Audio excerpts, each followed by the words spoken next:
Welcome to Alternate Ending, where we're discovering good movies, one bad movie at a time. I'm your host, Robert Jarasinski. Across from me is my wife, Carrie Jarasinski. We've been busy the last couple of weeks, so apologies for the couple-day delay in our podcast. It's like a one-day delay. Is it just one technically? Today's only Tuesday. If I get it out tonight, if I hustle, push through, you think I can do it? No, we've had some travel, family visiting, birthday parties. It's been a busy couple weeks. You hanging in there, Care? You know, I'm here, looking alive. Before we jump into it, and I really do want to just jump into it, I do have a couple things to get off my chest. I know I'm a very passionate Costco shopper, and I had an incident this past week, and you were off gallivanting, drinking bottles of wine with your sister and mom, and I was left with the children. Did you save? Did something happen and you actually saved it so you could tell me now? Yes. A bad thing? Yeah. This was a situation. Am I a Costco lover? I like Costco, right? You're a fan. If there's any store that I can go to, I don't know what it is about it. I'm feeling anxious right now because I just feel like if it's not that you purchased. No, it's not purchase related, okay. But no, I like the clean lines of Costco, very open warehouse feel, and really it comes down to the samples. Right. And I love me some samples. I love taking the girls; they get excited. They have some samples. Just tell me what happened. I have some samples. I'm feeling very nervous. Went on a Costco trip. We were short on groceries. Wanted to go to Costco to grab some things, some essentials, and it's around lunchtime, so figuring, hey, we can kill two birds in one stone, have a couple samples, fill up our hungry bellies with the girls. So we're making our rounds, and I'm a polite person. I like to think I, allow others to go in front of me, even though I've been waiting patiently for things. So much like that, we, the girls and I they were in the stroller. Pizza's out, so very very popular. Everyone wants pizza. The last group had made their round through, so we were basically first in line for this fresh pizza coming out of the oven. We're really excited about it. Despite that, pizza comes out. I let a couple people get in front of me. Obviously. But I'm with kids, so but it's cool. Whatever. Go ahead. You want the pizza, but you're being nice. Plenty of slices all around. I go in. It's my turn. I feel like it's my turn. I've let enough people go. I grab my 3 slices because there's 3 of us. Sure. So I'm like, oh, this is fair. Dude next to me, older gentleman, mumbles something under his breath. Okay. And immediately, I think part of it is that I'm just very self-conscious because of how things are perceived. And I say, "Excuse me, what did you say?" Oh, you went there. You went confrontational. I just went for it because I was like, "What? Like, are you judging my sampling that I'm having? This is what it's for." And he said, you should just be taking one for yourself. What are you doing grabbing all of these? I said, well, there's 3 of us, so I'm grabbing one for each of my family members. Right. And he said, feed your family at home. And I was like, wow, yeah. Did you let it end there? Well, I stewed. Did you walk away? I stewed a bit. The pizza needed time to cool. Sure. So while that happened, I pushed the girls uncomfortable right now because I'm so glad I wasn't there. No, it's I think you would have been uncomfortable. But no, I took the girls and in the cart, and I chased the man down. And he was approaching his wife, whom he also grabbed an extra slice for.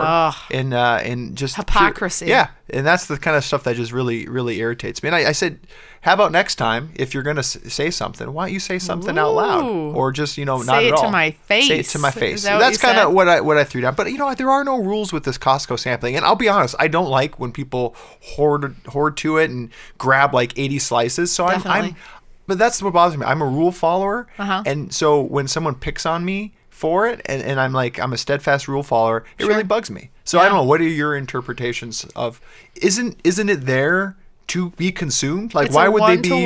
It's a 1 person to 1 sample ratio. Right. I would have walked away from the scenario, though. I would have taken there, but it's good for you for being bold. I feel pretty good. I'm glad you stood up. Yeah. Anything you want to get off your chest? Mostly my mentioning movies. Okay, well let's jump in. So we're moving on to our top 3 worth mentioning segment. What is the top 3 worth mentioning of the movies we've seen the last episode? Which are the ones we most want to talk about? They could be great movies. They could be terrible movies. We share them worst to first. We might even decide not to share one and plan to wreck it to the other person as we've done in the past. Carrie, how many movies have you seen since the last episode?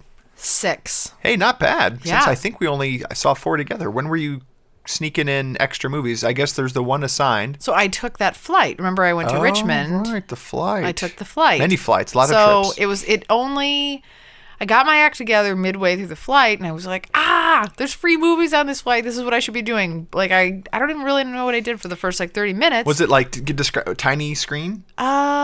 The one was actually pretty awesome. Like, they have chargers on the planes now. Have you seen that? Was this a Delta flight, or what was this? Yeah, it was Delta. Okay. And then, it was, heavy legroom, really good legroom, and then a really nice screen. I think it was HD, maybe. Did you cocktail? No, I didn't. Yeah. I didn't. I didn't. You had to think twice, though. No, I think they only took cash or something like that. No, they don't take cash. It's credit. And there was a reason I couldn't. But anyway. Well, I've seen 9 movies since the last time. Okay. I think I also I had a trip where I managed to squeeze in. I when I travel, I take the iPad with me, and I'm able to just consume as much as possible. So I did most of my 9 movies that I saw were probably over the course of the traveling for the trip. So traveling really has its benefits. So any overlap you expect? Let me look at my list. I am thinking 1. 1. You also feel 1. I also feel 1. All right, worst to first. What do you got? So, the worst. So, going in line with the worst, I went with The Witch. Oh, I'm glad you're going to talk about it. Because I don't have it. Okay. So I have some good movies to talk about, so I'm excited. Oh my gosh, I'm already sweating even thinking about talking in this movie. It's The Witch, 2016, so it just came out somewhat recently. I know. I'm still uncomfortable from watching it. So we have Rob's dad and 2 of his teenage foreign from Poland cousins visiting us from out of town.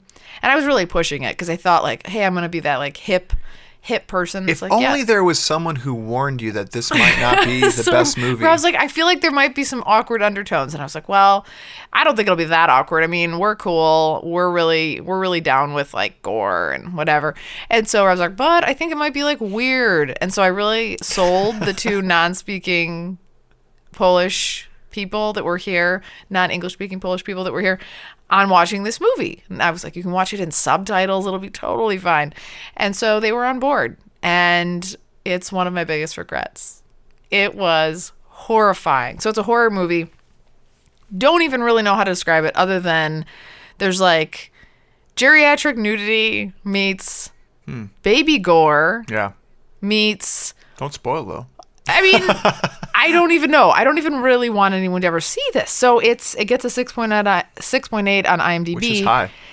It's set in the 1600s, and it's what I just described. I don't even know how else to describe it. It was a family that lives in this farm. They're outcasts. There's outcasts. They're outcasts from a village. They're in this is New Plymouth, England or Plymouth Rock type timing, or Mayflower. Not aware, yeah. And they get tossed out. We don't really know the why. I don't know why. Maybe I think it's because they are actually more strict to the Bible or whatever, so they feel you know what, we're just going to leave, and they get expelled from this village. They have to go live out in the wilderness on their own. They find this plot of land, and they're like, sweet, it butts up right up against this big forest, and then strange things start occurring. Never go in the forest. Again, I mean, there was nothing redeeming about this movie for me. And again, as Rob aforementioned, he did call it, there's nothing about this movie that should ever be watched with non-English speaking teenagers. I kind of just wish I hadn't seen it. I don't feel, and it gets crazy Rotten Tomatoes. I don't know, you don't have the Rotten Tomatoes score probably, but I thought you said it was 80s. It's pretty high. Yeah. It's thought of a very well done horror movie. I don't find it very much like a horror movie. I don't find know anybody horrific. That would like this movie. It's horrific. Horrific. And just right out of the gate. Yeah. Just really lost me. Nothing redeeming. It's I can't believe human my dad... centipede in a different way. Yeah, no, I wouldn't. But just graphic. There's nothing that I'm I really would recommend some component of this to somebody. It's not exploitative and silly like Human Centipede is. Human Centipede is weird. You can mock it. This is serious filmmaking, and it's probably well done. It's just a little over my head. Nobody I know would like this. I don't know anybody who would like it. So stay away.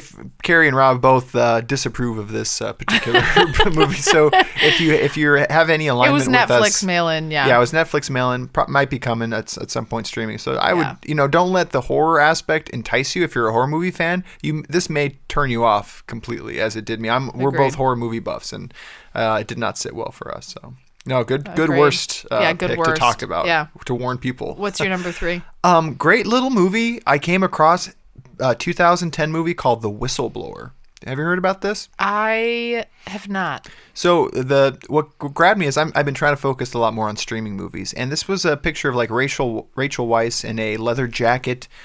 Basically, the movie's a drama based on a true story of Catherine Bolkovac, a Nebraska cop who served as a peacekeeper in post-war Bosnia and outed the UN for covering up sex scandals, and not just sex scandals, but like severe human trafficking violations that the UN and employees, third parties of the UN that the UN brought in to be peacekeepers were exploiting this post-war torn country. And this Nebraskan cop. What year did you say? 2010. Or no, I mean, when is it set in? I mean, post Bosnia, so like late 90s. Late 90s. Okay. I don't. Now some history buff is going to correct me on this. I don't know. It feels like late 90s. That's when that was. Yeah. Is when that all went down. I think it was like early 90s, but yeah. Stars Rachel Weisz, Monica Bellucci, Vanessa Redgrave, David Stratham, and then Benedict Cumberbatch kind of makes like a small appearance. Who is he again? He plays. He's going to be Doctor Strange. He was in. He's been in lots of things. The voice of. He was in a Star Trek, Entered the Darkness or Darkness, whatever. I'll look him up. Yeah, you'll have to look him up later. But anyway, no, just really compelling story about this lady, this true story of this lady who just persevered, and again, how. You to be a whistleblower. The movie's called Whistleblower. Like. There's so much red tape to try to do the right thing. And we see this time and time again with the WikiLeaks and like all this stuff when someone's trying to step up and do the right thing, like there's so much effort to go in and it's almost you're disincented to want to be able to do this. Yeah. And this is just a grave injustice that occurred and probably still occurs in other parts of the world where just keeping the sanctity of the business moving forward, you want sweep under the rug. I mean, much like Spotlight, like the Catholic Church is sweeping. That's what I was going to say. Not other places. I think it's here. Yeah, no, it's everywhere. It's everywhere. Yeah. And it happens all the time. But would I like it or too I think much? you would really like it. It doesn't. There's some graphic scenes, but they're tempered by being off camera. Okay. So you know what's going on, but you don't see it, and I'm okay with that. Like that's enough for me. But yeah, just really. I don't know. Yeah, it just brings to light like some of the issues, and I know human trafficking is a big epidemic right now, and that needs to be more resources need to be thrown or brought to the forefront, like to have stuff like that come out. Surprised that I'd never heard of this movie before, but it's been. How did you find it? Streaming on Amazon. It's been like recommended to me by Amazon. I took a chance on it, and I'm really glad that I did. I recommend everybody take a look at it. It took 8 years to get made. In 2005, Rachel Weisz was pregnant, got the script, and she just didn't feel like. She was in the right frame of mind just having kids. 2009, she realized that it still hadn't been made and then kind of put her resources behind it to get made.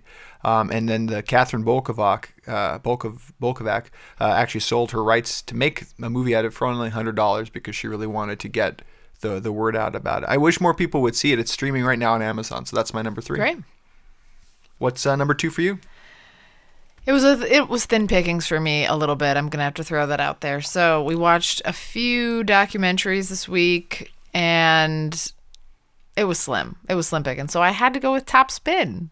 Oh, that was a cute little thing I found. I think you were kind of working, and I was like, can I just throw something on? So that's how I'm going to throw it out there. Top Spin, 2014. It's a little documentary, maybe hour and a half documentary on 3 teenagers who go out to try and qualify for the 2012 Olympic table tennis. I'm glad you said table tennis. I know. They don't like it when you call it ping pong. Ping pong is a recreational sport. I'm one with the sport, so I feel connected to it. Table tennis team. And I'm going to recommend this movie as it gets a 7.2 on IMDb. There's only like 3 people that voted, but that's fine. That it's one of those movies, like sometimes you just need the movie that can be in the background that's good and insightful, and you're like, oh, it's nice and it's inspiring and it's cool, like, but it's not super heavy or intense. It's a great multitasking documentary. Like, you don't need to be really focusing on it totally to get the gist of it, as well as like the takeaway. Like, it's like a following story. Like streaming on Netflix. Like you start rooting for Team America and like the characters and everything like that, and see where they come. I think afterwards I looked them up to see kind of what they did and where they are now and stuff like that. So it got me enough to want to. I thought it was a cute, and I know you like it because you defeat me at ping pong. I think I've won 1 match out of 50 that we've played, and I don't get it because I'm It's so more- much better it's at ping pong than you, and it's frustrating. We're at like 78 games, and it's still the one. You were right on that part. But so terrible at ping pong, and I can't beat you. I don't get it. Did you say you're so terrible? Or? No, I am good at ping pong, and I cannot beat you. It's just, it doesn't make any sense. You know, I can't help you there. I mean, it's years of honing special expertise and training. So one day you might bring it up to two wins. But yeah, that was my number 2. Very nice. No, I've got a number 2 for you. There will be no crossover. This is one I saw in isolation on my trip. It's called Love and Mercy. 2014's Love and Mercy. 2 hours, 1 minute. IMDb gives it a astounding 7.4. Rotten Tomatoes, 91%. Say the title again. Love and Mercy. Love and Mercy. Yes. Okay. Has it sunk in for you? It did. All right. So I was thinking about something else. The title you'll find out from the movie is based on something, but directed by Bill Pohlad, starring John Cusack, Paul Dano, Elizabeth Banks, Paul Giamatti. In the 1960s, Beach Boys leader Brian Wilson, played by the young Brian Wilson by Paul Dano, old Brian Wilson by John Cusack, struggles with emerging psychosis as he attempts to craft his avant-garde pop masterpiece. It goes back and forth. It does a little time hopping, kind of 1980s present. For the movie present day is John Cusack, and then goes back in time, Paul Dano and Brian Wilson. I guess I had no knowledge historically of the Beach Boys and who Brian Wilson was and what he did to change. I saw him live. I know you saw him live. Yeah. So it was Brian there too? That was Brian. It was just Brian Wilson and company. Oh, okay. Yeah. So he was at Ravinia. Yeah. He's led a very interesting life, had a lot of issues, but he also had this kind of caretaker that was in charge of him when he had some more mental issues kind of coming to the surface later in his life. And the caretaker really took advantage of him and abused him with drugs to kind of keep him sedated. And the story deals a little bit with that, but also with his rise and how he created this beautiful master. He's a musical genius. And if you're a fan of music or you're a fan of the Beach Boys, even if like a slight fan, you don't need to be a major fan, I think it warrants a viewing to gain an appreciation of who this man is still around. How old is he now? He's probably not in that his old. 70s? late 60s, early 70s. And it's a really great story and just well directed. And kudos to John Cusack for getting out there and trying his best acting. Like John Cusack's a great. What do you mean trying his best? John Cusack to me is serendipity. He's a good actor, but he always plays John Cusack. You know what I mean? Like It's always John Cusack, and here he's actually trying to play something different.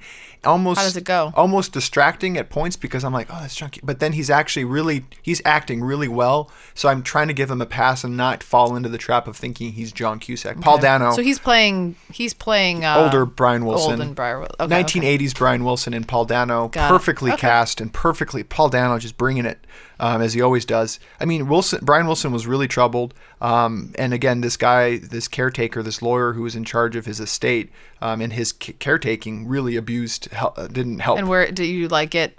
What happens to you when you do that? Like, where is this caretaker now? I don't want to ruin the movie. Oh, that's part of the movie. That's part of the movie, yeah. So, yeah, the movie delves with his relationship with his therapist, his father's. Yes, you would love it. In particular, sometimes your mom would. I don't like those take advantage movies always end up making me more mad than So there's an else. album called The Pet Sounds, which at the time of its release, it was not super heralded from a sales perspective, but heralded by critics. But it took years for it to be. Now it's thought of as one of the best albums ever made. And what Brian Wilson was doing, the Beatles were kind of competing with the Beach Boys at the time, and the Beatles had just released, I'm going to probably mess this up, they had released Rubber Soul or something like that, like one of their premier albums. And Brian was like, I gotta outdo them. And he said, Beach Boys, brothers and cousins, because it was made up of brothers and cousins, go on tour to Japan, do your tour. When you come back, I will have created the best album of all time. And it's him making this ridiculous album, and his mind was it's one of those things where people like geniuses are saddled with probably some issues like cognitive issues or mental issues. Probably it's the price you pay for having so much genius in your mind. And I feel like all the cool people have issues. Yeah, it's a little bit like a Beautiful Mind situation too. Is like he's this ridiculous genius. Dano had to gain 35 pounds. It's streaming on Amazon right now. just take your time and watch this movie. I think it's a great movie. I think you should Love see it. and Mercy. Love and Mercy. And there's nothing in there. So, like, if your parents were to come over and your mom wanted to watch, I know she's a Beach Boys fan, it would be an okay movie. Some drug use and stuff like that in there, but nothing where it would be like, nothing like The Witch. Nothing like The Witch. That's what I was going to say. No. It would deter you, but no loved overeating it. Really, nudity. Okay. I really liked Love and Mercy. Okay, good to know. Yeah, that's my number 2. That sounds good. So what's your number 1? I mean, I think you might be able to guess. Oh, no. What do you mean? Above the number 1 that it should be? I thought you would think that I was going to go over that, and I thought you would go over that. So we're going to miss it. No, I'm going over it. Oh, wait, what are you talking about? What are you talking about? I don't know. You go. What's your number 1? What's happening? I went with my obvious choice of, why are you shaking your head at me? Forced placement. Go ahead. Say it. So I went with my number 1. It's not forced placement, which was also just so happens to be one of my top anticipated of 2016, which is Hello, My Name is Doris. So for those who haven't maybe heard our whole catalog of podcasts, listen back. This is on the top 5 anticipated movies of 2016. This was Carrie's number 1. Okay. So, and truth be told, my track record, we'll have to do a wrap up episode. I agree. I have not fared well. No. But at least I'm honest. You're honest. And I have fared well. I picked Captain America Civil War. I picked some other things. Primarily, Hello, My Name is Doris. And you feel strong still. I haven't gotten there yet. All right. I haven't gotten there. Just let me have my moment. So, Hello, My Name is Doris. For those who missed the synopsis that I provided in the previous podcast, is the story of a lovely woman, played by Sally Field, also known as Doris, who is a 60-something woman who sort of is a data analyst, works in like a marketing firm or whatever, and probably should have retired a little while before, but is sort of a creature of habit woman. And she goes through some things. She's an old cat lady. She's a cat lady. She's a cat lady. Bit of a hoarder. Mother has just passed away. Yeah, it's sad. First 15 minutes, mother passes away, and you get some indications around why her she leads the life that she does.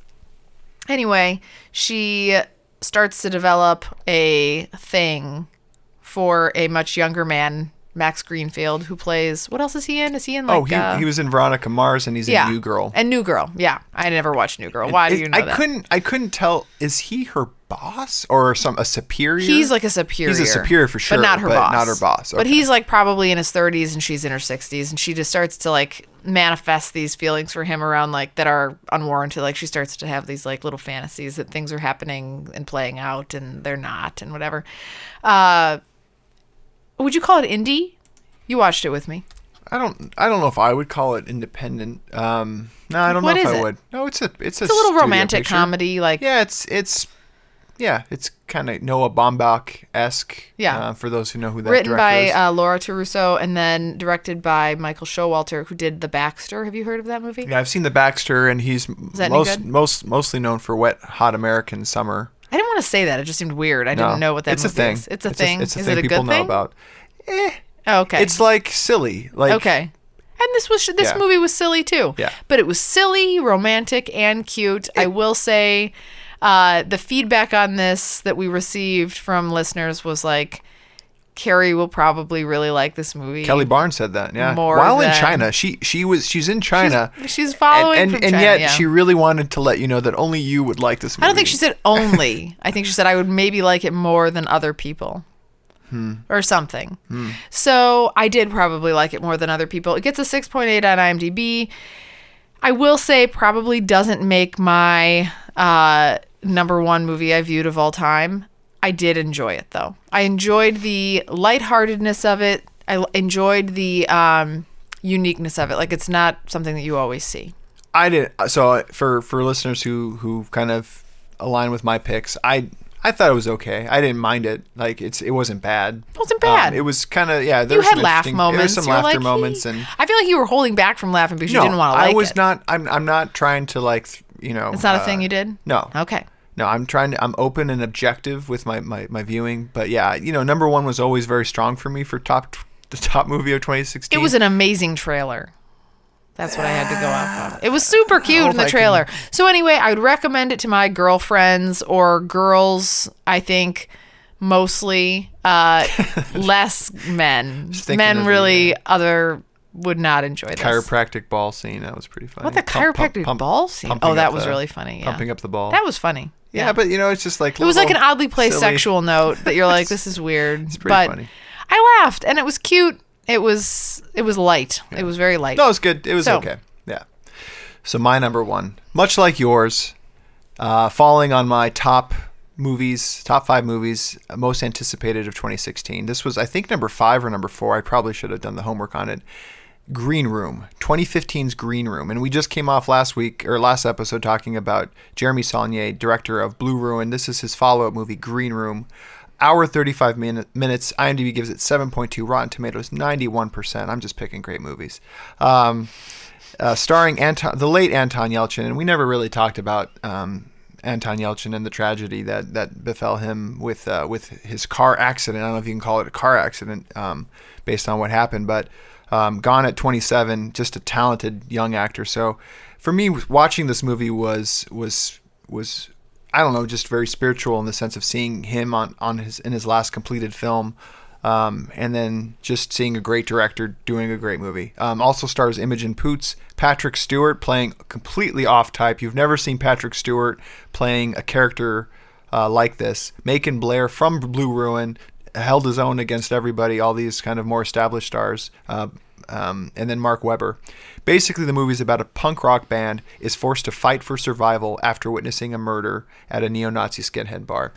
They're just scratching by this band. They're just they're siphoning gas from other cars in order to make it to their next gig. So every dollar matters to this band, and they establish it very quickly. Mm-hmm. And this is like the punk rock ethos. Like this is what is it like? What's ska? This was not ska. I just made that up. This was punk rock. I knew some ska is people. Like trumpets playing and stuff like that. Oh, it is. What's like guar? This was maybe it's a little guarish. Guar is more costumes too. Like you're like not. I don't even see show. any. It's punk rock. You're not impressed at all with the fact that I know that. That very established bands. Oh no. And musical genres. Not everyone knows guar. I don't even know where that came from. No, this is like serious hardcore punk rock, like music for the love of music. Like no. It's like a lot of swearing. I don't need yelling. fame. Like they don't have a Facebook page. They don't buy into that. They don't like Instagram. Right. Yeah. So this they're scraping by. They're gig to gig. Their last gig kind of bailed on them, so it wasn't as profitable as maybe it could have been. They're playing in like a diner or something for $10. I think they make $6 or something. The guy who set up the gig for them kind of didn't do them justice. He said, "Hey, don't worry, guys. I'll take care of you. Go.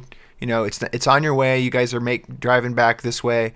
Just stop here. It's a $300 gig, and $300 for them is that's everything. That's like a gold mine. Yeah, that's like again, they're it's established. Gas, they're siphoning gas. That's definitely like a few bags of combos. Yeah, exactly. So they take the gig, and they know a little bit about what it's going to be. Don't spoil it too much. No, I'm not really spoil. Detailed. But okay. yeah, they get a little bit of insight on what they're in for, and they're cool with it. They're like, yeah, we've done stuff like that before. It's not our scene necessarily, but we'll do it. And they get there, and then things just go to hell. It goes bad. And did I like it better than Blue Ruin? I did not. It's Blue Ruin meets Saw, right? A little bit. Well, Blue Ruin had a little bit of Saw elements in it. It's Blue Ruin with bigger budget. Also good story, but what was missing for me were more comedic elements, and I don't mean comedy like laugh out loud, but in Blue Ruin there was like little drops of you could laugh at a situation. You like even that? though it I was don't. terrible. I think that's distracting when you stop yourself. Like some people like that. There's like a style in that, but I don't like having to it removes me from the story. When really, I have to, yeah. I don't I get it if it's like slapstick is in the middle of like a serious movie, but if it's well placed, like a funny quote or funny something not meant to be funny, but I know what you mean. Yeah. He picks up the guy's running along and he's gonna go after somebody and realizes in his hand he's holding a pencil gotta it's not really a weapon, I gotta go get something else. That's you like exactly that kind of thing. Yeah and I don't like that. I think it's distracting. So what I appreciate about this too is I wanted to see this so much. When we traveled to Seattle, it was playing 2 hours away in theaters. It was limited. I don't know what happened. It got in theaters in April and left and I wasn't able to see it in theater. So I was willing to almost drive 2 hours on my work trip to like go see this movie at night in theaters, which is probably how I should have seen it, but wasn't able to swing it. Are you glad now that you've seen it in your basement that you didn't drive 2 hours to see it? I would have liked to see it on the big screen. Oh, okay. All right. I would have liked to have seen it on the big screen. I thought it was decent. It was fine. I didn't hate it. Did you like it better or worse than Blue Ruin? Oh, that's a good question. Less. Okay. I mean, I don't... Similar, but less. Like, I didn't... Like, this was... The storyline in this one was less complex. It was more like one scene type shots, you know, like it was, or, you know, like... It's tough. It's not apples and oranges. It's more apples, but... It's more like apple banana, maybe? Maybe. What's close to an apple? Like an apple pear. Apple pear. Patrick Stewart said in an interview that when he finished reading the script at his country home in England, it was so terrifying that he locked his house, turned on the security system, and poured himself a glass of scotch. How long has Patrick Stewart been bald? Oh, since I've been... I mean, he had that like strip of hair in the back. Did he for a while? When was that, though? That was Star Trek Generations timing. Oh, he did? Okay. Yeah. He hasn't always been bald, though. I don't It's know. not like... I haven't followed his He's bald career. by choice, right? I don't know. Okay. At least the back patch. The strip thing. He might be able to get the back strip going. Okay. Jeremy Saulnier wanted to make this film partly because he kind of knew that he probably knows enough that he knows he's talented and that he's going to be asked to do big budget movies. The reason why he wanted to Wait, is that the guy from Blue Ruin? It's the director of Blue Ruin. Yeah. And director of this movie. He knew this was his last chance, and he wrote this movie too. He could have had someone else come in and direct this and made a ton of money too. He wanted to direct it because he wanted to see this vision through, and he felt that like if someone else were to come in, it wouldn't happen. No big studio is going to allow for this bleak kind of movie to exist. Yeah. So he had to do it on the indie. This is an indie movie. Yeah. This is independently funded, like all that kind of stuff. So. What population of people would like it? 40. The smart 40%.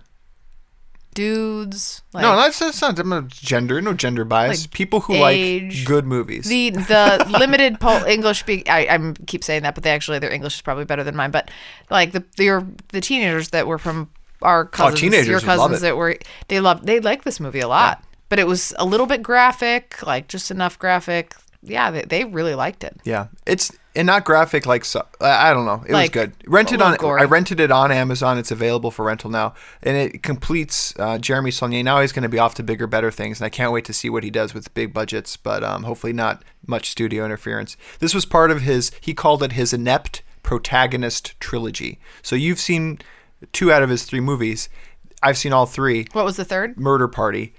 Oh, I saw Murder Party. No, you keep thinking that's the Frasier Dr. Crane movie. That is not. That's I said like that, the, I was the like, host, perfect not host. The Niles one. Not the Niles. I'm gonna Crane. watch. Why don't you rec that to me today? No, I'm not. You're not. You have a better one. But inept protagonist theory. When you think back to Blue Ruin and Green Room, these are people who are not prepared and they are not capable. They shouldn't be capable of saving their lives. To survive. They're not survivalists. Like they're in the wrong place at the wrong time. And they're, so I just really loved it. Other movies I saw in theaters, I saw Central Intelligence. Meh. You already talked about Fittest or Top Spin. I had that as a meh. Fittest on Earth, CrossFit movie or documentary. And then London Has Fallen, the follow-up to Olympus Has Fallen with Gerard Butler. I gave that a meh as well, and then I told everybody to just skip and stay away from the witch. Remember, you can find more details about all the movies we've watched on our website, alternatingpod.com. That's alternatingpod.com.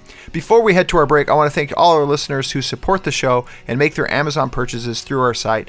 Doing it is easy. Just go to our website, alternatingpod.com, click on our Amazon banner, and seamlessly go about your purchases. All proceeds go to making our show better. Since our last show, Care, here are the things that people have purchases. Yeah, we have some purchases.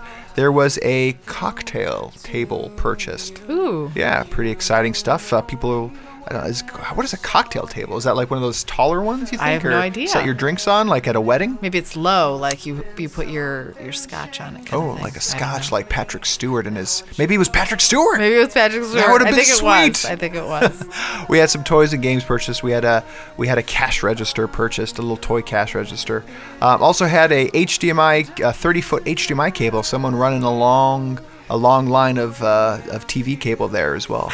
And then last, Green Ruin was purchased on Amazon Instant Video, so pretty exciting. Green Ruin? You mean or Blue? Green Room. I'm combining What's Blue Ruin happening? and Green Room into one Wait, movie. which one? Green Room. Green Room. Green Room was purchased on Amazon Instant Video, so sounds like some great taste in our listeners I out thought there. you told me earlier there was a vacuum. There is no vacuum here. So I don't know what happened to the vacuum. Thanks, guys, to all your purchases. Remember, you can find more details about all the movies we watched again at our site, alternatingpod.com, alternatingpod.com. When we get back, excited to talk about our big budget movies. You don't know me, but when I saw you, I felt brand new. Must have been something changed inside of me. Now I know it's true. And welcome back to Alternating. Next up, our big budget movies. Last week we did our lowest top 5 low budget movies. Now we're doing our top 5 big budget movies. So, Kara, what is a big budget movie to you? Big budget to me is $198 million or more. Is that just because your top 5, that's your lowest budget? Is that? I mean, I feel like that was pretty clear. Why is it 198 specifically? That's That's what I just said. Hold That on a was second. very clear. Let me do some research here. All right, no. Okay. Adjusted for inflation, not adjusted for inflation. So I adjusted for inflation. You adjusted for inflation, and your threshold was 198. That's pretty. It's a tight little box you corner yourself. But I mean, in. it was 198 or up. What is right? it? So it's not that small of a box. No, but that's the small. There's not a lot of movies 198 or up. Oh, really? What adjusted was for your inflation. budget? My budget was 150 or up, adjusted for inflation. So we're whatever. Did in going through the list, I was kind of disappointed. So was I. I was like, where are all the great movies? Where are all the great movies? And I feel you like... spent all this money. So I feel like you last week, where your list kind of sucked a little. Yeah. I feel like you. I'm not confident in my list this week. I feel very good about my list. I mean, your list is... I mean, you went to 150. If I knew I could have gone to 150, which is so cheap. But isn't that odd, though? Like... You would expect all of these to be out of the park, and I'm like, I had trouble finding. I found my list is good. I feel very good about my top 5. Do you think it's going to be better than mine? Oh, for sure it's going to be. I'm going to win back favor here from the audience. I know I lost a couple people having not seen Clerks, but I'm gonna not a couple. I've Everybody. rectified it, It was and everybody. I'm curious to see if we've got Team Rob back on the bandwagon here. So yeah, I feel like there were a lot of like sequels and thirds and second movies versus like the first movie that I would love would fall on like a lower budget. I don't know if you saw the same thing. I did, and here's some interesting insight that I don't know if you picked up on. Did you notice the years of the movie? Yeah, which is why I did the adjusted for inflation thing. Yeah, so even adjusted for inflation, only 6 movies are on the list for 150 million or more that are made before the year 2000, and only 2 are made before 1990, adjusted for inflation, and that's Cleopatra and Superman. Cleopatra 240 million, Superman 200 million. Other than that, this whole big budget overspend, underdeliver potentially, depending on your perspective, is a recent phenomenon. So I just thought that those were really interesting things. If anybody's curious, most expensive movie ever made, adjusted for inflation, Pirates of the Caribbean on Stranger Tides, $378 million. Which one is that? Is that That's 1 or 8? The more recent one. So it's like the most recent. Yeah. Again, Pirates why of wouldn't the the first one? I mean, the first one's the best one, right? It is, but yeah, there's bigger production value. They've made a but lot you of money. put They more throw more like, money at it. How does a director do you know it's going to be less successful? That's not necessarily true. It's kind of true. Like we've talked about this before, but it's like the sequels are never as good. And so, like, as you add on, especially with Pirates of the Caribbean, I have no idea how many. Well, we'll have to do top 5 sequels as one of our episodes. We will. All right, what's your number 5? I'm not even going to talk about it, but it's Titanic. I have Titanic at number 4. Whoa! We didn't talk about how are we going to overlap? Are now. Okay, how many more overlaps? Titanic. How many more overlaps? I All actually of say them. I say 3. I say 3 movies. I say all of them now. You think not all? really all, but like No. 3 at least. So you have Titanic as If number you said 5, and I put Titanic Titanic, 4. You know what? I'm losing all of that. Yeah, like hang on, wait. I got to pick up your man card. It's like right here, right on the floor. I'm getting it. Titanic. What are you thinking? That's a great movie. Oh my gosh. Complete movie. It made another list of mine for like best movies of all time. I think all time for you. So, and yet it only makes number 5? It's because it's like... That doesn't make any sense. I don't know. It's one of your top 5 best movies? So, you're hardening me. Oh, so the other 4 movies is are... hardening me. The other 4 movies on your list are now your top 5 movies? I don't know. I'm feeling anxious right now. So I don't know what to tell you about this. So I've talked about it before. I'm not going to talk about it. I'm not going to talk about it. But it was $200 million for an amazing movie. I mean, and it's one of those things that's made won like 11 Oscars, nominated for 14. Well, and you didn't originally like it because you're like, oh, it's such a big budget, and it's like James Cameron. He always does things. What do you mean I that are didn't so originally expensive. like it? It didn't make your top 5. It's not going to make my top 5 of all time. Yeah, well, but did it for makes me. my top 5. If I look at the list of big budget movies, this one, like, is, again, 1997, big high school kind of influence. Like, this movie stuck with me, like it still does. I know, mean, but I didn't. help. I think part of it was I didn't want to talk about it because I feel like it's been on like at least 50% of our podcast lists for me. So one podcast out of it 11. feels like more. It feels like more. So Paramount had to send out replacement reels to theaters because they literally wore out their copies because it was. Do you think it was like the tears? How many times did you see it? Multiple times? times? It could have been the tears. Did you see it multiple times in theaters? I've only seen I saw it once. Twice in theaters. I You've told only seen you the this. movie one time? I've only seen it one time because I had such a difficult time coping with my emotions from that. I told you. Remember, I told you the whole story. Were you not listening when I said Probably I printed not. out My Heart Will Go On and I taped it to my wall and I cried. I saw Celine Dion recently. She's looking good. Yeah, I don't She's know. looking good. Sounding good. Looking good. That's nice to know. Yeah. Saw her on Today Show last week. It's interesting. 3 hours, 14 minutes. It goes so by. long, It goes but by so fast. Yeah. I never will watch it again. I mean, I literally was so sad that when I was done watching it again. Kind of want to see it right now. No, I will never own it. I never want to see it again. But made my top 5. Well, I'll go to my. You stole my number 4, so I'll go my number 5. It's on my list. I'm sure it is. I know it's going to be. Ready? What? Avatar. James Cameron as well. Number 4. No, number 5. Wait, number 5. equally outraged at both. It was my number 1. That's your number. Oh, I stole your number 1. Oh my gosh! Sorry. Why was it number? Really? We're gonna have some things to talk about. Yeah, that Another probably. James You know Cameron. what? I buy it. That's your number 1 over Titanic, though, huh? For me feeling like the money was like no. So we only talked about. Oh yeah. By the way, budget, but it's Titanic also was like, $200 million. It was. And Avatar $237 million. Right, and it's 261 adjusted for inflation. But I think what's that? That's not what I had. I mean, I have better Wikipedia. facts. But anywho, for what it was in terms of like me knowing where the money went and stuff like that too. Like Avatar, I remember we saw that with my parents. We walked out and we were just like, what just happened? And that was just so good. But a lot of that was CGI. Sure, and sure, but that's costly. Titanic was practical effects. They built Different time, They different built time. They built a ship. They built a world with Avatar. They built a They built a world. There was like a world. planet. So Yeah. No, it was good. I mean, I have them back to back. I just couldn't. I could not. I was like, should I have 2 James Cameron movies? He is a big spender. He's known for spending a ton of money, but on also his movies, worth but it. Like he delivers grosses it far Yeah. beyond. So if you haven't seen Avatar, which you probably have, 2009, help me out here with the synopsis. But dude, Sam Worthington. First movie, he was living in a car before this movie. Lead actor. So here's a question: was he in Terminator or this first? He's in this first, and then he got into Terminator: The Resurrection. I don't know what Terminator that was. Okay. But it Terminator looked like after. the timing was actually before this. But anyway, I'll have to look into that. This was his first like he was in a major few like acting. small things before. He was living out of his car before when he auditioned for this movie. Okay. So it was a nice car though, because it was. I mean, he was in some things, but he's dispatched to like help me out here. Go off to like. Paraplegic Marine dispatched to the moon Pandora on a unique mission, becomes torn between following his orders and protecting the world he feels in his home. So he goes off into this like alternate reality sort of thing, right? Or alternate it's not alternate reality, like alternate world. His mind is transposed into this local kind of indigenous kind of human-like world. thing. And so he becomes an I don't avatar. know how to describe it. Yeah, It's terrible. so his mind occupies the body of this indigenous species that occupies this planet, and he's supposed to infiltrate them, gain their trust, and then kind of take over them, but he falls in love with them. Very Yeah. much, again, people have made this comparison, Dances with Wolves kind of esque movie.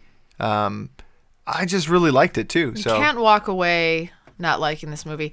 I was at this work thing the other day. It got a little uncomfortable because I started telling the Avatar Halloween costume story at a work thing. There were I feel like I should post that. I feel like I should post that out on alternating. No, I started talking about the bathroom incident. Oh yes, talk about that. So it was uncomfortable because we'd been like a Cubs game all day. It was one of those things where it was like, I'm having fun. Let me tell you all about these really like personal details of my life. And so again, I told the story and I was like thinking everybody around me was going to be really into the story because, I don't know.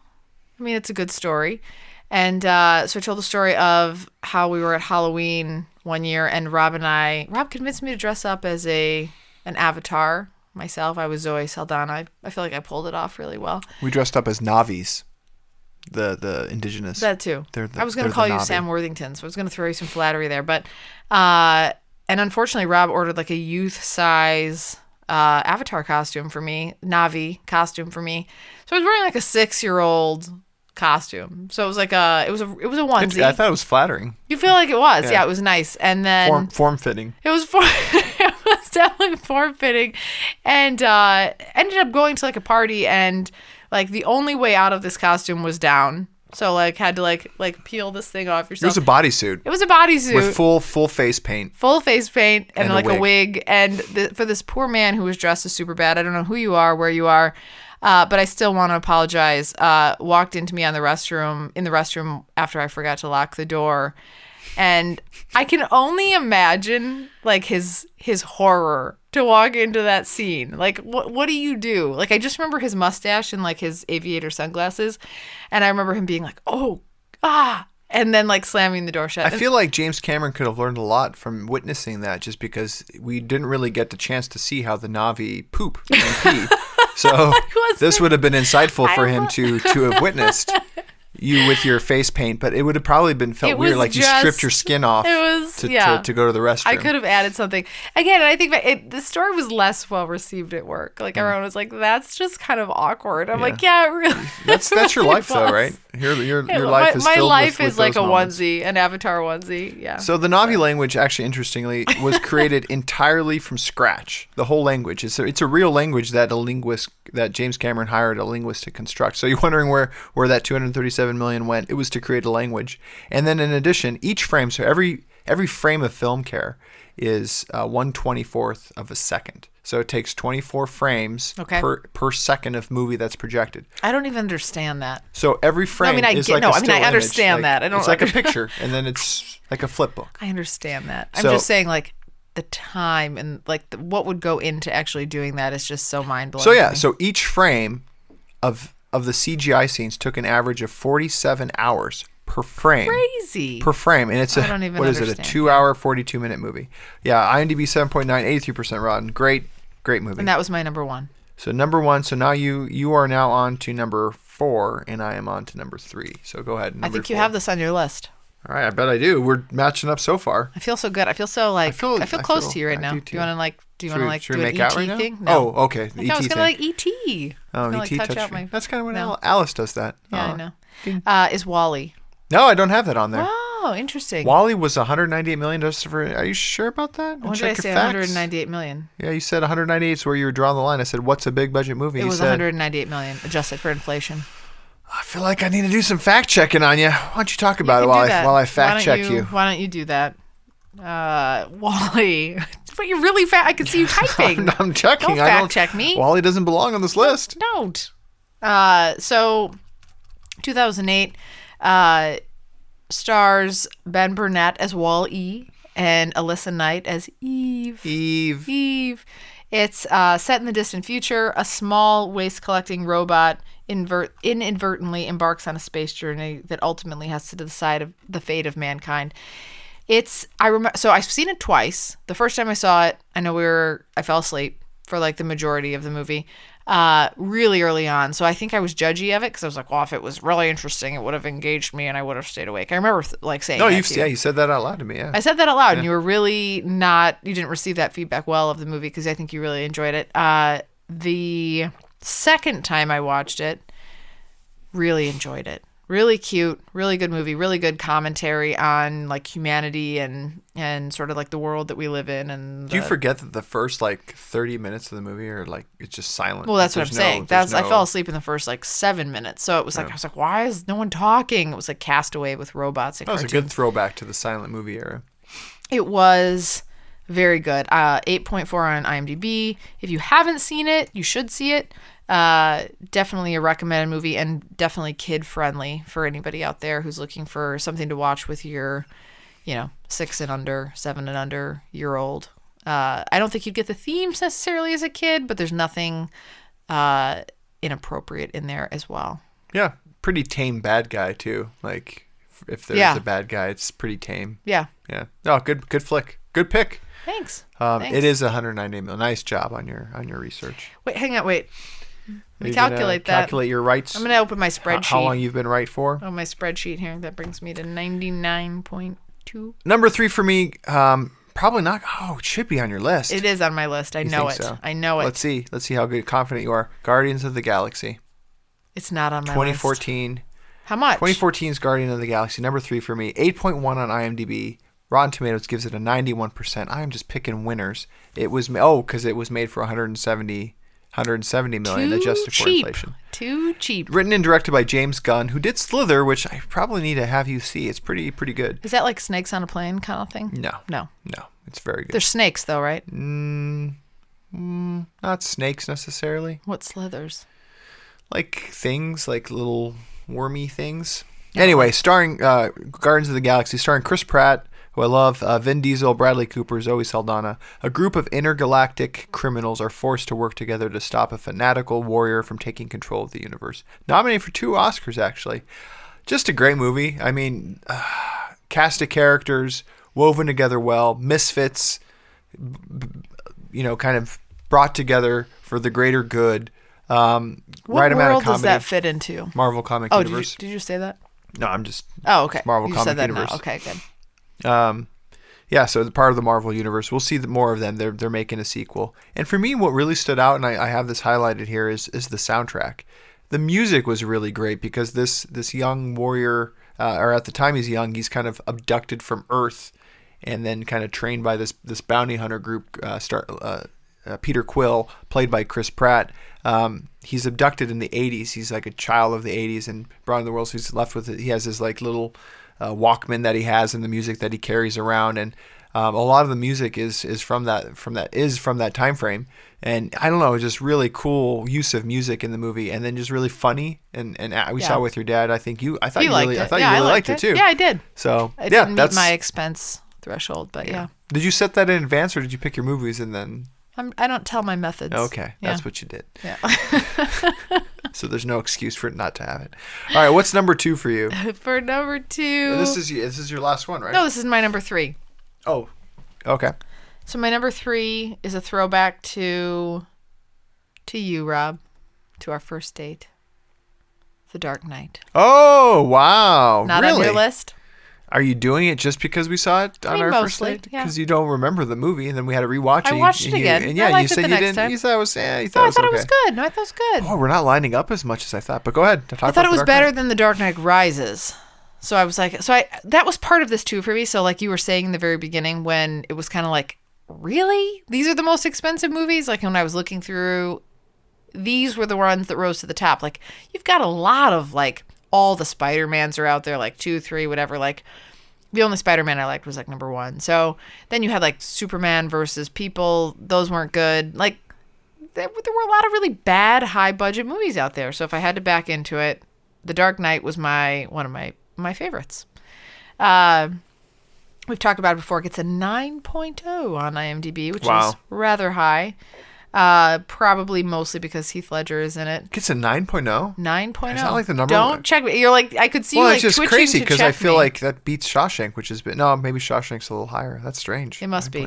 It does feel a little strange now that I'm actually saying it out loud, but I think it's right. Mm-hmm.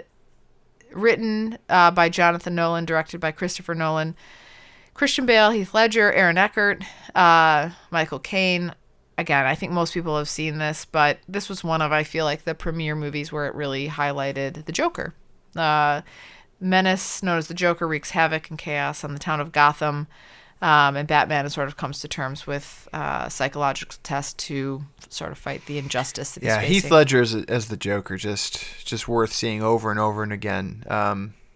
Just great. Do you feel like this is... I don't know that I've seen all the other Batman ones. Is this the best in the last 10 years of Batman movies? The Dark Knight. A lot of people like The Dark Knight Rises, too. Yeah, better or worse than... Which one did you like better? I liked... Oh, it's hard for me.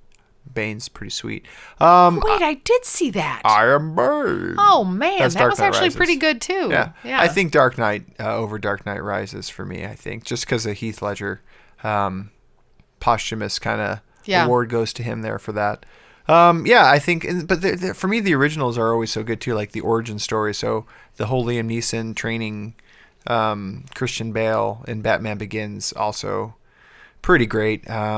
We don't need to even talk about any other Batmans other than maybe the first Michael Keaton one. The other ones don't really matter. But this also met the big budget criteria. So this and Dark Knight Rises were... Dark Knight Rises was actually more expensive, but I guess I have seen it. I think Dark Knight for me would win out in that battle there. Yep. Well, number 2 for me, I'd be surprised if it's on not my list. I'm sure it's on my list. But I'm surprised it's not number 1. I'm surprised it's not number 1 for you. The Avengers. That's not my number 1. Get the heck out. 2012's Marvel's The Avengers, 2 hours, 23 minutes, 8.1 on IMDb, 92% on Rotten Tomatoes. I picked something that had a little bit higher rating than that, so. I don't know what that could be. $220 million. Joss Whedon. How much was it? Everybody's seen this movie. Yeah, $220 million. Just love it. Again, cast of characters, but well written, brought together. That was that Age of Ultron though? No. That's which the one was second it? Avengers. Which one was it? Say it again. The Avengers. The what? The first one? The Avengers is the name of the movie. Marvel's The Avengers. They usually have like a thing after it. Not for the first one. Okay. It's just The Avengers. Okay. So yes, The Avengers.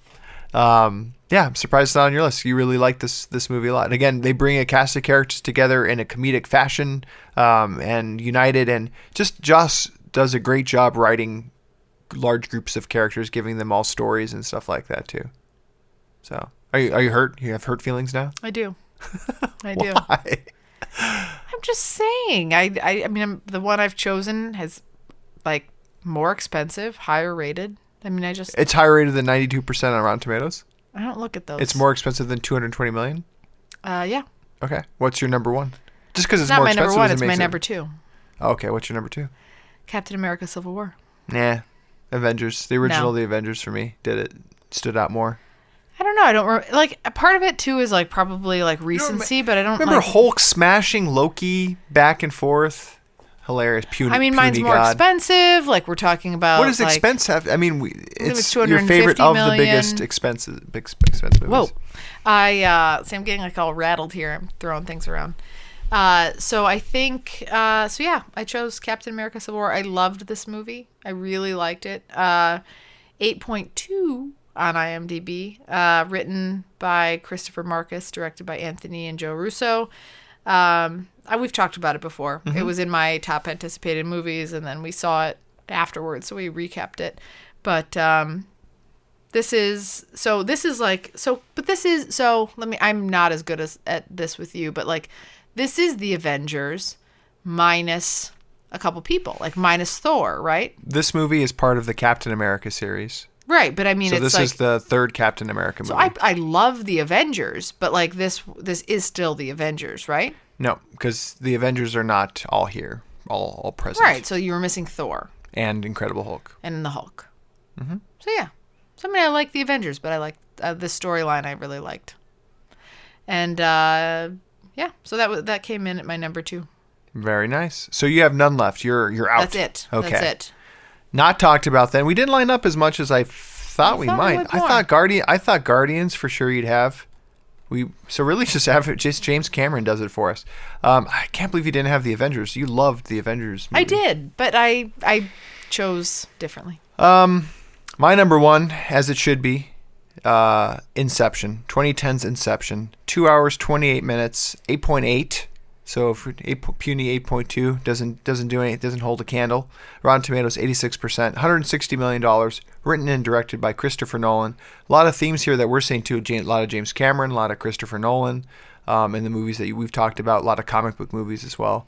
This one stars Leonardo DiCaprio, Joseph Gordon-Levitt, Ellen Page, Tom Hardy, Michael Caine. Basically, it's a robbery movie. It's a heist movie, but set in the dreamscape. It was nominated for 8 and won 4 Oscars. There's just so much I love about it.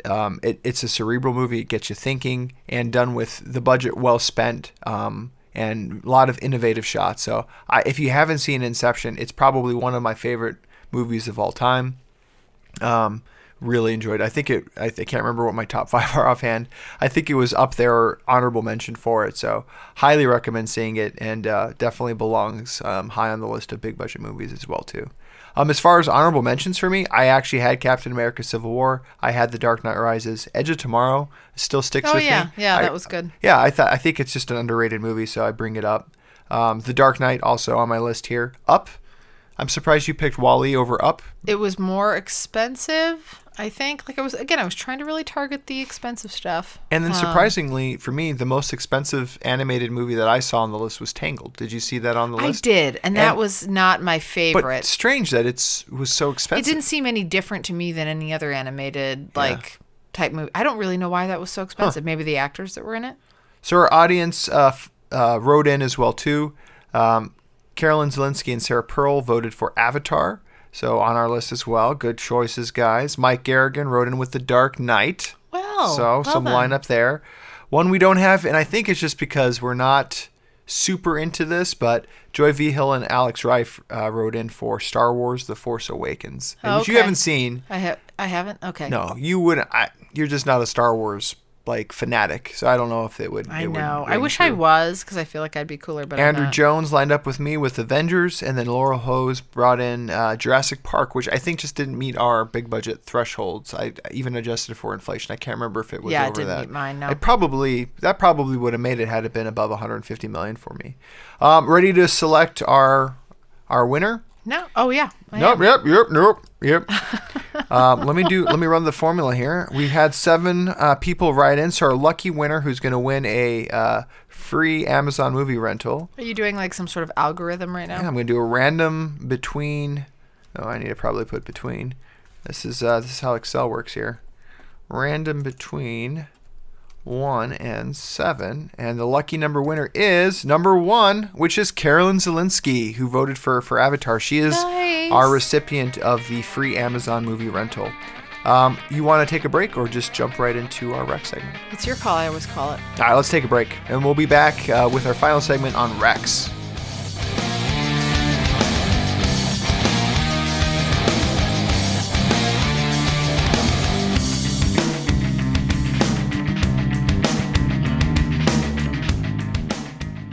And welcome back to Alternating. We're going to be closing out our episode with our rec segment. But truth be told, this has been the longest wine break, I think, in history. We've gone, actually, for the listeners, this will be seamless, but it's actually been 3 days between the last segment and this segment. Carrie, do you have any explanation as to why? I would assume that my explanation is going to look a little different than yours. So there might be two viewpoints. I usually prefer to let you talk, and then I like to jump in and just interject and correct you. I think what's important for the listeners to really understand is that I accept your apology, and I'm willing to take the next step now and move to closure. I feel that's where I'm at right now. Do you really feel in your heart of hearts that is the way to go? Like, I think so. Really? Yeah, okay. I think so. I think joking aside, we left the last segment a little bit at odds with one another. I think stemming from a little bit of built-up tension over the course of episodes. Some eye daggers being thrown about. Some hand gestures on my part to hurry up or slow down. There's like a swing of hand you use for the folks who you can't see into our little space, but we try to keep this professional, and hand gestures are often a way to move things forward, move things back. So when you say hand gesture, people think you're like flipping me off. I'm talking. Well, we almost came to that. There was no lip off. It was a peaceable walkout. I feel like that's the best way to put it. We just said, for the good of this episode, it probably wouldn't be best to continue. And then our whole Avengers wrap up too did not help close out the segment. But I feel like we're back. We're strong. Oh my god! We're ready to continue to close out. I feel like it's part of 3-day episode. There's ups and downsides to marital podcasts. This is what it is. That's what it is. And you know what? I tried to like dig deep, self-reflect, that kind of thing. And I was like, I tried to get like along the lines of the themes of like, what are the podcasts that I'm like really into? Like, what are the ones that I'm like really enthused about, excited about? And I thought back to like 3 podcasts ago, and I was like, I could tell when I listened to that I really liked you. I was like, oh man, I really liked you during this podcast. I mean, it's been a while since, there's been like 3 since. So for this one in particular, I think we're like 1 for 11. Something like that. But I know what I knew I did in that one. And so I was like, what happened in that podcast in particular that I was just like really into it that day? And then it came to me. That was the day you had cleaned the house. I do clean the house once a week, usually on average, more or less. Maybe more or less. Like a little above 1. Probably less than that, little less than once. Right, once but a I think week. it was like the appropriate timing. So the good news is, clean. for this last 10 minutes that we have today, you did clean today. It's going to be good. Does it bode well? I think that bodes well. I've got good stuff for you. We've kept the listeners on for way too long this episode. We were trying to keep to an hour. Obviously, this one will be going over. But let's close out with our rec segment. You assigned me a movie last week. I assigned you a movie. I assigned you... What did I assign you? The Fifth Element. The Fifth Element, that's right. And you assigned me The Clerks. What did you think about... Isn't it just Clerks? What did I say? The Clerks? The Clerks? Yeah, it's just Clerks. Very specific, yeah. Just Clerks. Are we going back there? Are we doing... Do you want to bring up the Avengers again? I assigned you an amazing movie, Corbin Dallas, Multipass, Bada Boom. Is it bad that I have no idea what you're talking about? You're not picking up any of these references?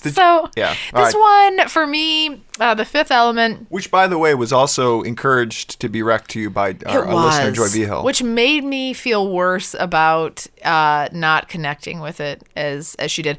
I imagine, though, that I know she's more of a sci-fi buff than I. And in general, it's weird. I don't know how you delineate types of sci-fi, but it's like, I guess I just love more fantasy. So I think I love fantasy sci-fi or something, because I liked like Gattaca and movies like that. But a movie like this for me, which kind of reminded me a little bit of what's that one with Arnold Schwarzenegger? Total Recall? Yeah. Okay, sure. So it I reminded just me. got lucky. I got lucky remembering to talk about that. So it was like Total Recall meets like more like futuristic sci-fi, and that is usually not a huge hit for me.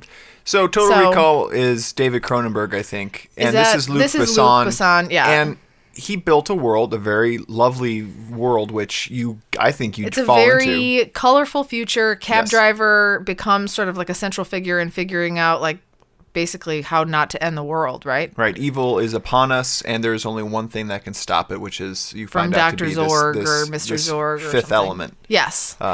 Yeah. And so for me, there's a lot of people out there that probably would have liked this movie. My dad, I asked him about it. My dad liked this movie.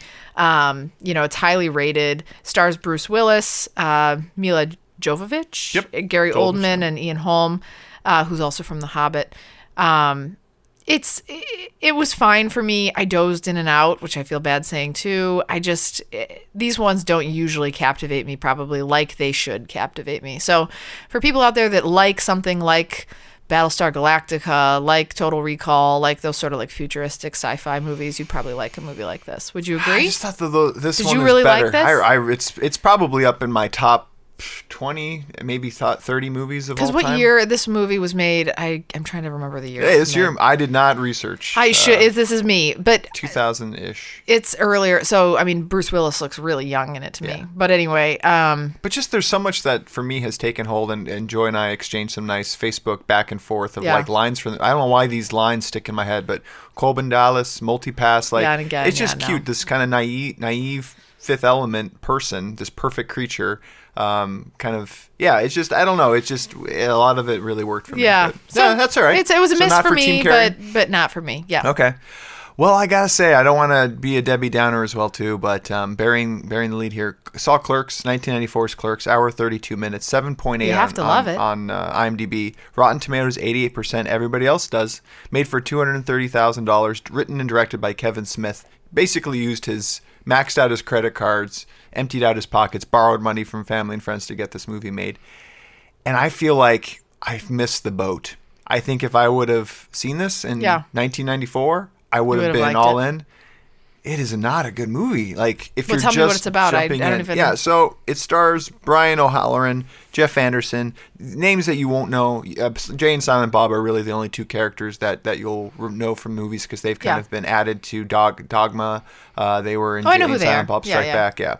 So it's basically in the day in the life. It's a day in the life type of thing. A lot like Boyhood. I would put Kevin Smith for this movie very similar to I'm blanking. Richard Linklater. Yep. Same type of style where there is not a lot of plot. Ends. Oh no, there just isn't plot. Oh. There is no plot. It's just like it's a day in the life. Yeah. It's a day in the life of two convenience store clerks named Dante and Randall as they annoy customers, discuss movies, and play hockey. Great, snappy dialogue. Yeah. Not well executed by these no conflict. No actors. They're just not They're not. I mean, one like actor who's pretty decent, the main character, but the lines are the writing is clever and witty, but it's just not delivered well by these actors. So. Yeah, I don't know. It was probably unique for its time. What made it unique for its time? Just the snappy dialogue, kind of like off the cuff. Again, more kind of Richard Linklater, a plotless movie. Was it more like watching a sitcom where we watch like, what's the one that we watch now with those guys that you like? The three guys in corporate America, where it's like more impromptu, more... I don't know what you're talking about. You know, the show. We watch like every day. Workaholics. Oh, Workaholics. Yeah. Well, they throw plot in there. But I mean, is it kind of like that where it's that snappy, like dry? I wouldn't compare it to Workaholics. No. Okay. Yeah, I don't know. It's just. Should I watch it? Probably not. I think you're okay not. I don't think I was a little bored. And I feel very bad saying it. I think the people who like it, if they're being honest, I think that they're nostalgic about it. Right. I don't think you put a 20-something who has never seen this movie and make them watch it and they'll be like, oh, this is a great movie. Yeah, I could see that. Couple interesting notes I found was Kevin Smith actually worked at the store where they shot the film. He shot it for 21 straight nights. He would clock in at 6 a.m. for work, finish at 11, and then he would shoot until 4 a.m. every day for those 21 nights and then have 2 hours of sleep, maybe, and then clock in for work and then keep shooting. So, I mean, that's inspiring as well. Like the labor that goes into it, yeah. And one thing that's discussed in the movie that I actually never knew about, do you ever wonder why prices end in 95 cents or 99 cents? I know that. What's the reason? Like clearance. So they know, right? Well, it's set under a round figure so that cashiers would always have to open the drawer to give change to keep from stealing. It records a sale. Because if you have no change for a sale, you could kind of get around you could be pocketing merchandise. So, or not pocketing merchandise, but pocketing money. So you have to actually engage the register to initiate change. You have to provide change. I see. So I never knew that. I thought that I'm was glad you said I have to interesting. provide change like 3 times because the first time, 2 times you said I was like, yeah. And then the third time I was like, oh, because, the fraud and all that stuff. Got it, yeah. This one, I was going to buy it, rent it, and it's actually streaming. So streaming on Amazon, I believe. So if you're interested in feeling nostalgic, go for it. If you're Team Rob, I'm sure I've let you down because this is probably something I would feel nostalgic about had I seen it sooner. But maybe go back and see it because it's streaming. That's what I'm saying. Yeah, that's what I'm telling people. If you're part of that camp, hopefully I'm letting you know that it's streaming right now. Go. First time, don't see it though. I think I would avoid. If you're Team Rob and you haven't seen it, I think I might be let down. All right. And just pretend you've seen it and that you love it. Yeah. Don't tell anybody you haven't. Right. What do you got for me this week? I'm excited. For you, I have a movie that I fear you have seen. That's okay. Okay. That's okay. Have you ever seen the movie The Perks of Being a Wallflower? I have not, and it's actually fist bump. Oh. It has been like one of these movies that other movies come up, so I kind of kick it to the back of the queue. Yeah. I have been wanting to see this movie. Emma Watson, right? See? You know what? It's because you cleaned the house. Everything's falling together right now. Emma Watson, right? Yeah. And then a guy with an interesting name, Lohman. Don't put me on the spot. Oh, you haven't researched this. Lorman. No, but I just can't think of his name right now. Yeah, that's okay. I don't know either. Well, So you're excited that's to a see very it? generous offering. Yeah, you know what? I was like, I'm gonna be kind. I was like, I'm just gonna. It's my peace offering. Well, right there. in return, I'm getting crap right you're now. not going to I get know crap. it. You're going to get a great movie. You're going to get a great But movie. I'm gonna hate. Is it called? What's it called? It's called The Mist. Oh my gosh! Right? So no, I already tried to start watching it. Okay. So I was gonna What do do you this. mean you tried starting watching So it? here's the thing.